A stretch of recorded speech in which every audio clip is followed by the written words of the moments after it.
Hello, everyone, and welcome to Grow As We Go.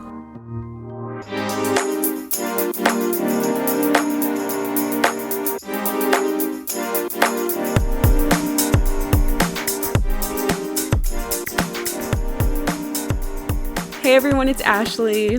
Hey, what's up? It's Angie. Hi, it's Diana. Hello, everyone, it's Fatima, and today we're just gonna be basically talking about the truth about sorority and Greek life. Let's start off by saying what sorority you're a part of. On my campus, I am a part of Alpha Delta Pi, and that is a Panhellenic sorority. And Panhellenic is basically basically the overall organization, you would say. And Panhellenic has different chapters. Like, for example, Alpha Delta Pi is a chapter. The other chapters that Ashley and Diana were a part of are another organization, but we're all under the same umbrella called Panhellenic. And I am part of Kappa Kappa Gamma, or otherwise known as KKG, or Kappa, I don't know. I joined my second year, and I've been in it ever since, and yeah. I was also a part of one, but it was only for 3 months, I think, and it was Alpha Phi, I think, right? You said I think, but not anymore. I also joined my second year, and I wanted to know, Ashley, what made you join your second year, not your first year? You know, I always got that question a lot during recruitment, because usually I feel like people join sororities their first year of college and stuff, but I kind of, personally from my stories, I kind of wanted to wait it out and see how campus life was my first year. And so then I went through my first year, and I had my friends that I had met that lived with me or from classes and stuff, but I just felt like I was missing something more, you know what I mean? So after my first year, I was like, you know what, maybe I should expand my horizons and network with other people, get to know different types of groups of people, because I feel like I was so, I don't want to say sheltered within my own community, in my own learning, my own college experience, but I was I just wanted to meet more people and kind of just network, basically. So, and I did it my second year, and I'm pretty glad that I did it my second year, just because I have different groups of people to open up to or to relate to, you know what I mean? I don't only have friends in Greek life, I have friends in other life as well. How did you even think about Greek life? Was it through friends, family? How did Yeah, it was 100% through friends. I had some friends who were in fraternities, and I would hang out with them. And then did I have any other friends who were in sororities? Maybe I did. I probably did, but I never really, I don't know why I went. That's crazy. I don't know why I went through recruitment. I wonder what made me want to just do it. But I'm pretty sure it was the influence of my friends that I did have that were in fraternities and sororities. And let me tell you, it's going through recruitment was a whole experience in itself. But overall, I'm really thankful that I did it, and I put myself out there, because I feel I grew personally as an individual, because going through recruitment, you talk to all these girls, and you talk to so many sororities or different sororities that you can potentially be into, and I think it helped me a lot with my socializing and networking and how to speak with people in fast pace, because you only have maybe 12-15 minutes to talk to 4 girls in each sorority.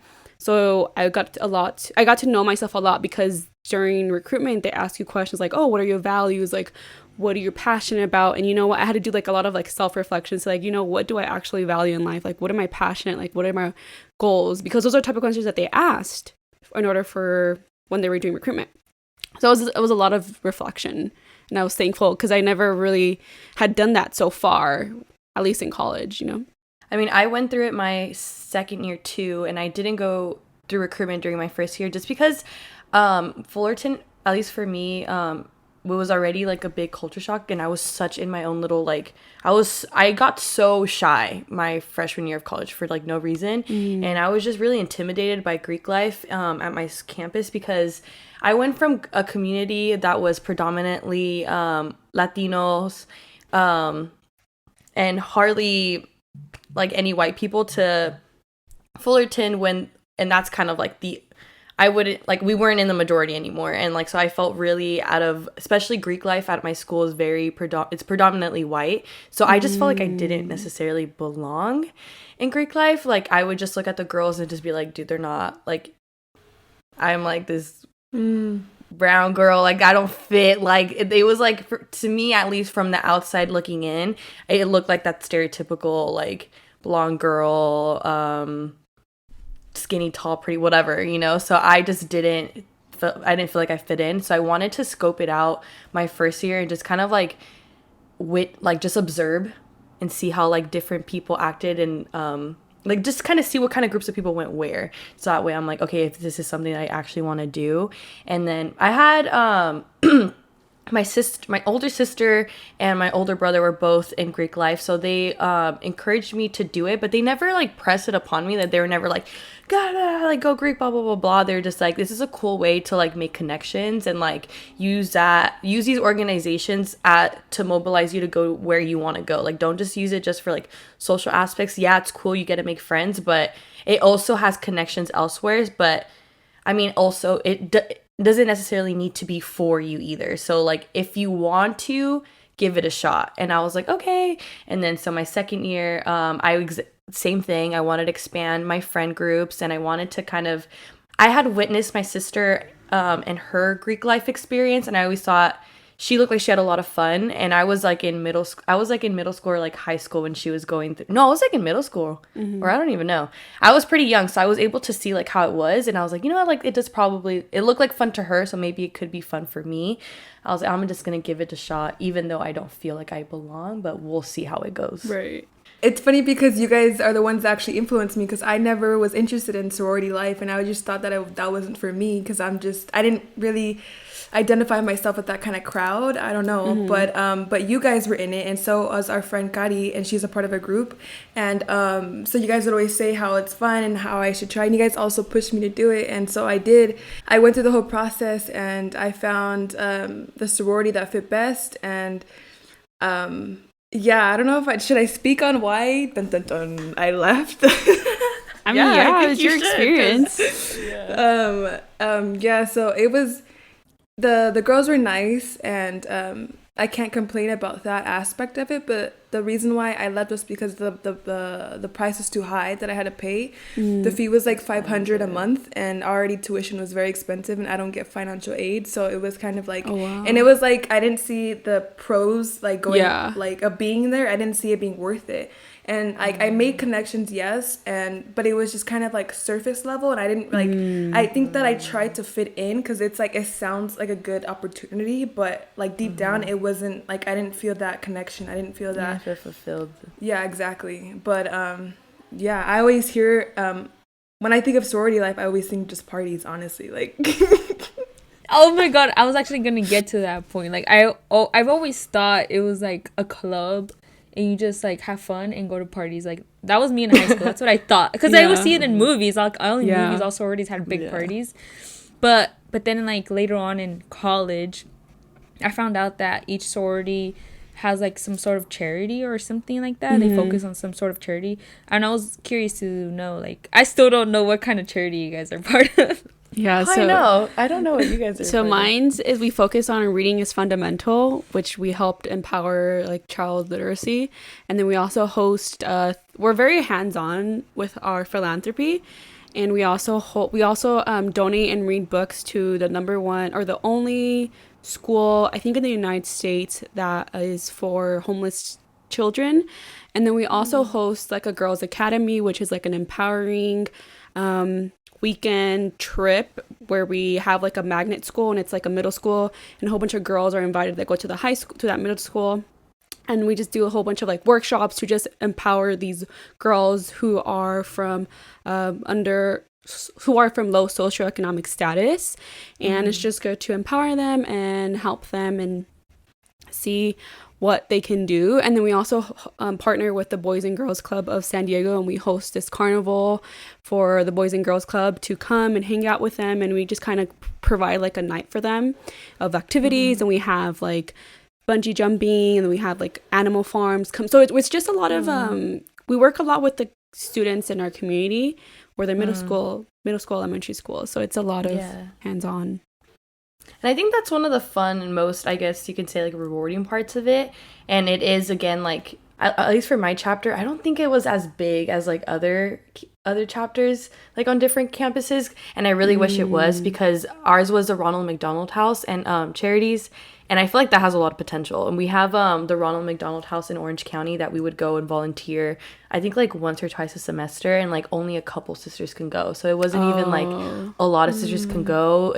I really felt disconnected from our philanthropy, and we had like two really big events a semester, and like one of them was like a talent show where other Greek orgs would like perform, and they had to like buy in, so like that money that they buy in and like ticket sales would go to the philanthropy, and like we would do like make little knickknacks and sell them on campus or things like that.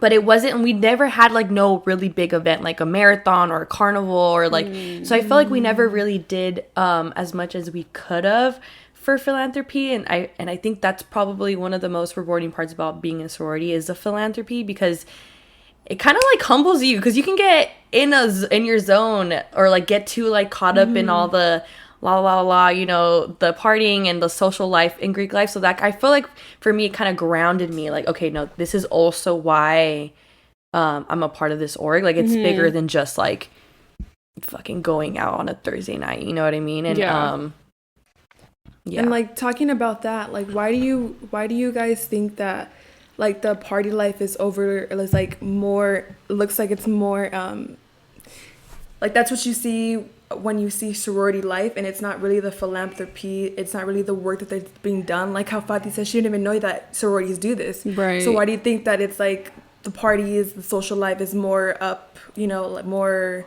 exposed than the philanthropy? That's a good question. And I think it has to do more with the fact that, because you know what, like, it sounds shitty just saying the party scene looks better, but in reality, like, philanthropy also is good too, you know what I mean? Because that's what I was gonna think. I was like, oh, maybe like the party scene and what it's more pleasing to the eye in terms of like, that's fun, I want to do like that. It looks more attractive. Yeah. And so I feel like maybe that has to do something with it, but I would say equally, like, philanthropy has the same you know what I mean? Like, it's still rewarding to be able to give back to all these different foundations. And then, like, the best thing that I see is because my sorority does, like, reading is fundamental, and we focus on all these organization, we also get to participate in other sororities and fraternities and their own philanthropy. Like, for example, somebody else is Make-A-Wish Foundation. Another one is they help with the homeless charter and deliver them canned food drive. So there's like a different or another one is cancer research. So each fraternity, each sorority have their own philanthropy. And so we all kind of come together to help raise money for their philanthropy. So you're kind of splitting your money or your time focusing on other people's organizations that they're raising money for. So, but that's a really interesting question. I wonder why the party scene is more glorified. I feel like the party scene is more glorified on different I think it just also depends on your campus, but for like the majority, I feel like it's glorified because I feel like in college, you think about partying and things like that, and it's hard to throw a big, quote unquote, big college party with just like a small group of friends, if that makes sense. Like, I think that's like I see it as like a marketing strategy to attract other people to get into it, because I think that it's pretty sad, like you said, Ashley, if they were to like market and advertise their sorority as what they stand for, and I think sometimes they do, but I don't know, the people that are in the clubs, that the girls that are in and the boys, I don't really see that being glorified, their philanthropy, you know what I mean? And I would want to blame it like on media and things like that, but I also think it goes on with like like the movies too, but I feel like there's also just people, you think of college and you think of like partying, and people prioritize like that social aspect too. So I think it's a mix of both. And I think because of that, like, also people that are in it, maybe they don't post the philanthropy work because they don't think that people would actually care, maybe. I mean, I'm playing the devil's advocate right now, but like, if you post a party versus you post the work that you're doing, I think that the party people would be like, yo, like, because that's what college is all, like, quote unquote, Mm-hmm. Dude, but one thing though that I was really surprised about sorority life was that you couldn't, at least on my campus, you couldn't really post that you were at parties. or like you would have to kind of be low key about it. So it's kind of like word of mouth. That's On my campus. And like if you posted you're at a party, you couldn't post like a drink in your hand, and you couldn't like wear anything related to like your chapter. You had to like completely disassociate you and your organization on the media. You could obviously talk about it, whatever, but you couldn't post about it, or then word of we mouth. Couldn't. Yeah, I don't know, and I was like super shocked. Like I thought like it was like free for all, like I came and they're like, no, we actually, I remember it was like my first week or whatever, and they sat us down in a meeting. They're like, okay, so you can't post a drink with your hand, you can't go to a party wearing a 80 pie shirt, you can't do this and that, you if you're under 21 and you're drinking and you post about it, like you're in trouble. Like, so I think that's like really to play like a counter argument that probably a lot of people don't know is that contradicting. Yeah.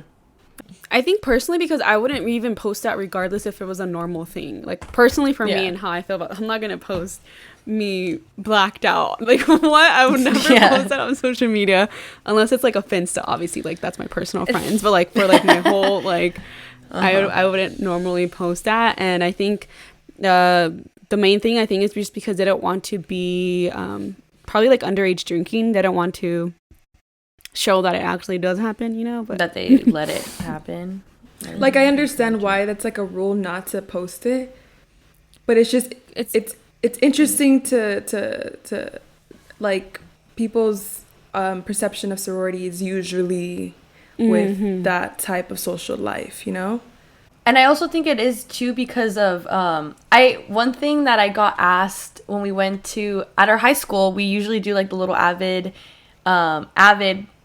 this organization on our campus allows for people who are used to be a part of Avid in high school come back from college to kind of have like a Q&A for the current high school students. And one of the things they asked was like a seminar. One of the things that they asked, like the boys asked, like, oh, how are the frat parties? And I remember one of the things saying like, if you're not in the fraternity, you're not allowed to go unless you're a girl. And I thought they were like super shocked about that. And I feel like that's not something. Another thing a lot of people don't know is like how exclusive it is. Yeah. And also too, like they'll be very exclusive with, at least on my campus, with what girls can go. And like, do you know anyone? Who do you know here? Yeah. Who do you know here? I feel like that's mostly for small get-togethers, but personally, I haven't really experienced that unless it's like a date thing, like it's a date cocktail. And it's like you have a guy has like a personal guest and stuff, but the majority of the events that I go to, they're pretty much open. Like you don't even in terms for like the girls to show up, you don't have to be in a sorority to go to a party and open it, that's what they call it. But in terms of for guys getting into it, it's like you either have to be really good friends with the guys in that fraternity or like be in that fraternity, or else it's like really unlikely that a guy can get into those parties. Like a random guy, which is weird. I feel like the girls, it's like free for all, and then it's kind of like predatory in a way because they want all the options. For me, the reason that I've been in it, I think, is just because I like the support and the empowering woman aspect of it. I think that we're all very empowering of each other and our own passions and very supportive of what they like to do. And that was like another reason that I did go through went through recruitment, because like us, like our friendship and our high school friendship, I feel like we were all very supportive and empowering of each other. So that was something that I looked for going into a sorority in college. And so like I have seen that, and obviously personally I would just say like a sorority is just like you having a supportive group of friends that empower you. You also obviously get the social aspect in terms of like the parties and stuff, and then lastly I think it's just a philanthropic cause that you do. And so that's pretty much what we have been doing the past couple of years, is just working on philanthropy stuff, because it's a year-round thing. Like it's not just like it's just a one time and go. Like just because your philanthropy isn't working that time, there's other philanthropies that you can contribute and stuff. And yeah, I think that's why I still do it. And obviously networking and stuff, and there's a lot of connections that you can get, like people posting jobs here, and like there's a greater nation. So like just because I'm a Kappa at UCSC, there's other Kappas around the country, even in Canada, so I can network with them. And there's a Facebook page where we can communicate, and people post, oh, there's a job opening here, or like any recommendations. So it's, for me personally, the way that I see it is for networking, just because as like a first gen low income student, I don't really have a lot of networking opportunities in terms of who I can reach out to that has certain experiences and certain careers and levels. So I feel like it creates like a even playing field in order for me to reach out to somebody like, hey, do you know something about this, and stuff like that. So it gives me like that leeway that I would have never had. Personally, that's how I think about it. I was pretty involved in my chapter. Like, I really valued leadership, and I really wanted to gain leadership in my chapter. And from my experience from sorority life, I went, as soon as I joined, within a couple months, we have like something called elections, and there's multitude of different positions. Like, there's something called like executive positions, and that's like president of blah blah blah blah blah, like different sectors. And like, kind of think what I think of when I think of a sorority chapter, it's kind of like a business. Like, there's a marketing aspect, there's a financial aspect, there's the like kind of like the internal logistics aspect. So there's a lot of different sectors that you can use to really kind of benefit you and where you want to go into your college career. So for me, I really wanted to gain the marketing aspect and leadership skills in that sector. So I did something called public relations chair in the beginning, and I basically kind of handled all the PR related things in my chapter. And then from there, I did formal recruitment chair. So I had to plan recruitment, which I don't know if I'm going to say it anyways. My budget that I had to work with was like $25,000, and that's a pretty fat budget to work with. So obviously I gained a lot of like, I gained a lot of skills with working with that big of a budget, in terms of like how to professionally talk to different companies to plan a 3-day event, and how to not only make sure it externally it looks nice, but get my own chapter ready. So I had to run workshops. I had to teach 120 girls how to do X, Y, and Z. So it helped me with my public speaking. It helped me presenting, and then I later on ended up doing vice president of marketing, and I was able to go to Chicago for a leadership convention and learn more about marketing and social media. And I had to run a team, so I was kind of like the representative of the marketing team. I had the social media chair under me,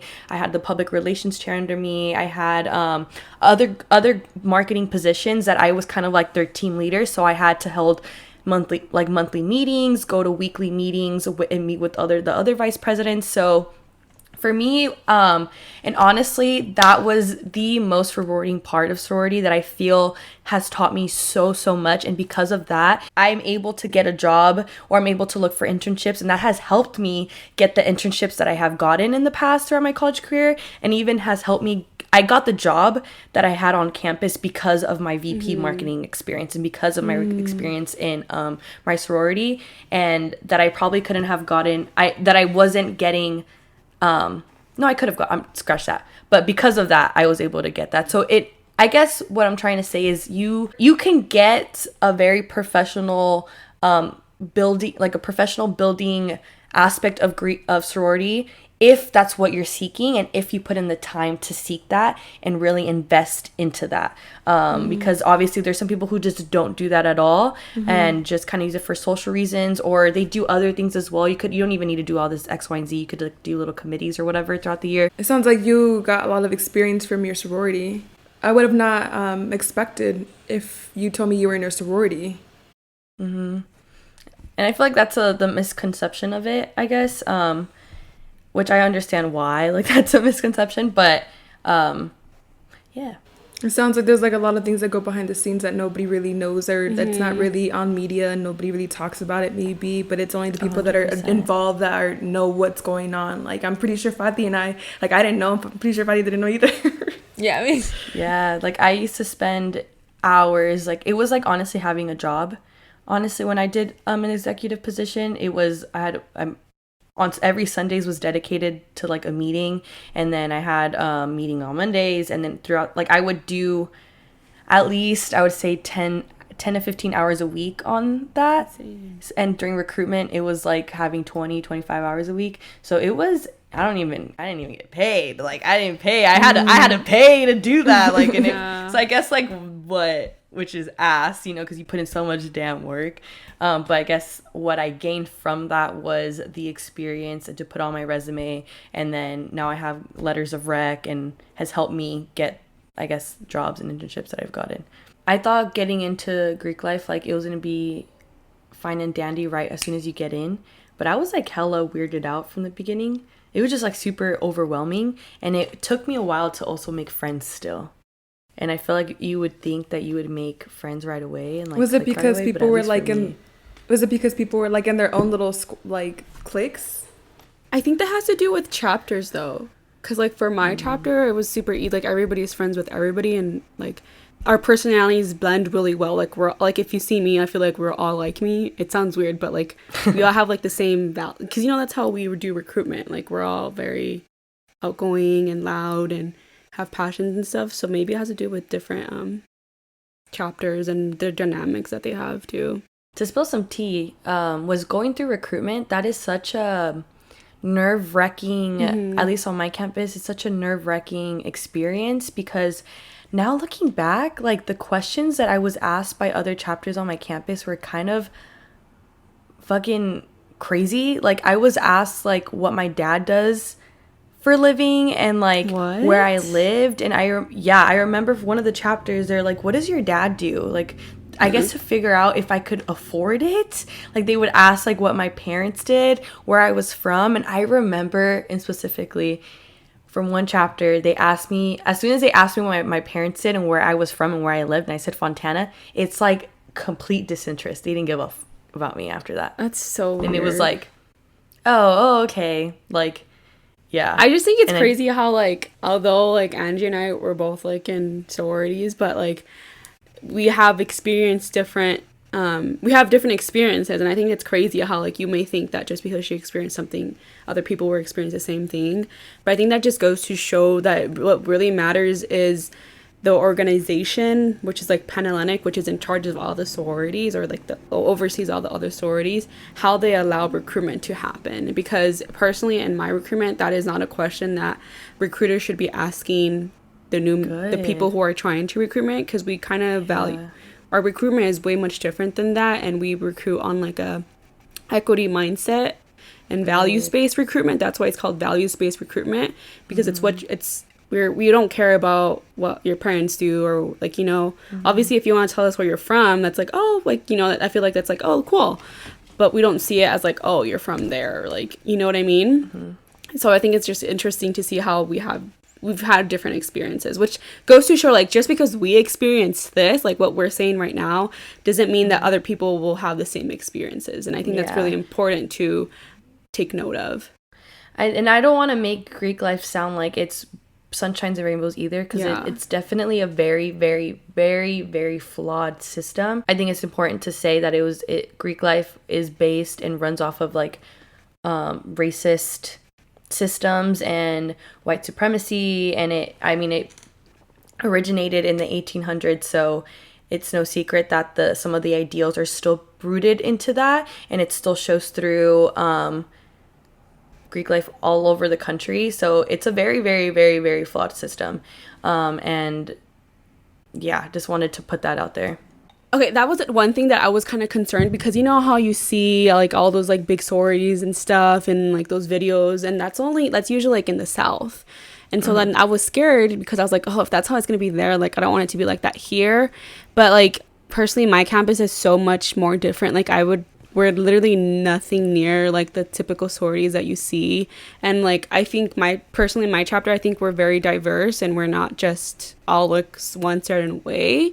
And so like there's a lot of diversity, and then there's also like it's literally like I don't think my sorority experience is like what people may think is like on TVs and like very cliquey and very, I don't know, like it's weird to say, but that's what I was kind of scared of going through recruitment, because I was like, is it going to be like this? I was like, I'm just going to try it out and see how it happens. But like, obviously I liked it because I stayed in it. Yeah. But that was like my number one concern, is like, I don't want this to be like how the sororities in the South are, because that just doesn't seem like it's me. So I think it definitely has to do with the way that your campus handles Greek life in general too. That a lot of people say like they can't financially afford it, and I completely agree, because sometimes it can get very expensive. But luckily since COVID has happened, like our payments have been very affordable. But there are programs such as like we offer scholarships that we can do, and then I think it's definitely, if you want to do it, you would do it. Like, for example, I had a job at the time, so I would pay for it. Like, nothing, my parents would never pay for it at all. Like, it was always on me, for me. Because I didn't want to put that burden on them, because it was at the end of the day, it's my decision and what I want to do with my life. So I think if financially, if that's like a big worry about people, why they don't want to join a sorority, I think you need to think deep down and analyze, like, do you really want to invest this, and can you really invest it? Because I think when there's a will, there's a way. And if you want to make sure that you can do it, there's definitely a lot of resources that can help you obtain that. But I will say that and you may think like, why are these dues super expensive? But there's a whole bunch of activities that you do within a quarter, for me personally. So like you have like dates to Dave and Buster, or you go to like Mission Bay Park, or you do little activities with your whole sorority, and it's really fun. And yeah, so your money does go different ways. And also at the end of the day, like when you graduate, there's like your headquarters. So like, let's say like further down the line, you need a disaster relief, like Kappa will give you that money for free. So there's different, although you're graduated from college, there's still ways that Kappa can be beneficial to your lifestyle. If you need certain support, that's part of our dues that we pay too, like in our undergrad years. Yeah, it is very expensive, and I could see why people wouldn't want to do it because of the price. And yeah, there's a lot of payment plans too. At least my chapter, they had payment plans, which helped. This brings us to our Discover Her segment, and I wanted to ask you ladies, what was your takeaway, or what's a little advice you want to give to the audience who potentially want to join sorority? I think personally, I would say that my experiences have been very rewarding, and I'm thankful that I did join a sorority. I think I mentioned this before, but for me, support is a big thing. So it's very empowering to see members in my sorority empower me and support me, and also offer it vice versa. So I'm thankful that I got to experience that. And if y'all have the opportunity to do so, please maybe consider it. I don't know. And don't knock it until you try it, I guess. I would say if you have a slight curiosity for it, exactly, try it, even if it's just for a semester, and you could say like, oh, I did it and it wasn't for me, or it was for me. And also note, like, just like in anything else in life, you get what it is that you put into it. It could be rewarding, and it is a lot of fun, but obviously there's a lot of factors to consider when joining. I think the only way to know if it's for you is if you try it. And because everyone's experience is so vastly different. Yeah. I think coming from someone who joined and got out, I think my time there wasn't a waste of time, and I was glad that I tried it out, because now I know how it is. I got a feel of what they stand for, and it was a good experience that I would not regret. So if you end up trying it and maybe you do like it or maybe you don't like it, I think that actually appreciating the organization, appreciating the time, the effort that you make to do that and to try something new it won't hurt you. And I think that trying it out, as you ladies said, is always worthwhile, because you gain any experience and connections through that. If I would have known that you get so many connections and you're part of this helping Nick charity or whatever, I think I would have probably potentially given it a try and known about the payment plans as well. But hopefully this episode helps someone out there that was in the same position I am, and maybe try it out. And if it's not you and your thing, and it's okay if it is, and hopefully it's, it is. All right, thanks everyone for joining us today. For more content, head over to our Instagram at Girls We Go Podcast, as well as our YouTube channel. We hope y'all enjoyed your dose of growth for today, and remember to always strive for growth. Bye. Bye. I found a dream.